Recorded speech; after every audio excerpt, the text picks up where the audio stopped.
ಬೆಳ್ಳುಳ್ಳಿ ಕಬಾಬ್, 4 ಬೆಳ್ಳುಳ್ಳಿ ಎಸ್ಲು, ಸ್ವಲ್ಪ ಶುಂಠಿ, ಒಂದು 3 ಚಕ್ಕೆ, ಒಂದು 6 ಲವಂಗ, ಒಂದು 12 ಹಸಿಮೆಣಸಿನ್ಕಾಯಿ, ಕರಿಬೇವು ರುಬ್ಬಿ ಕೊಡುತ್ತಪ್ಪ ರಾಜ.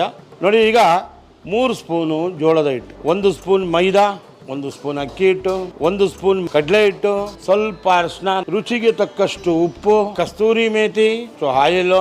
ನಿಮ್ಗೆ ಆವಾಗಲೇ ತೋರಿಸ್ಕೊಟ್ಟಿದ್ದನ್ನ ಮಿಕ್ಸಿಲಿ ರಫ್ ಆಗಿ ರುಬ್ಕೊಂಡಿದ್ದೀನಿ. ಒಂದು ಅರ್ಧ ಕಪ್ಪಷ್ಟು ಮೊಸರು, ಯಾವುದೇ ಕಾರಣಕ್ಕೂ ನೀರು ಹಾಕಬಾರ್ದು. ಒಂದು ಮೊಟ್ಟೆ ಇದಕ್ಕೆ ಈಗ ಆ್ಯಡ್ ಮಾಡ್ತೀನಿ. 1.5 kg ಚಿಕನ್. ಈಗ ಇದೆಲ್ಲ ಹೆಲ್ತಿ ಕಾನ್ಷಿಯಸ್ಸು. ಚೆನ್ನಾಗಿ ನೆಂದಿದೆ, ನೀಟಾಗಿ ಎಳೆ ಕಾವಲಿಡಿ, ಚೆಂದ ಮಾಡಿಸಿ, ಚೆಂದ ತಿನ್ನಿಸಿ. ನೋಡಿ, ರಸ್ಕ್ ಥರ ಆಗ್ತಾಯಿದೆ.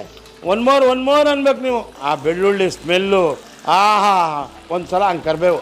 ನೋಡಿ, ಚಟಾಪಟ ಯಾವ್ದು ಕಲರ್ ಇದೆಯಾ, ಏನಿದೆ ನೋಡಿ. ಜ್ಯೂಸಿ ನೋಡಿ ಹೆಂಗೆ ಬೆಂದಿದೆ ನೋಡಿ. ಹೂವು ಇದ್ದಾಗಿದೆ. ಆಹಾ ಎಕ್ಸ್ಟ್ರಾರ್ಡಿನರಿ.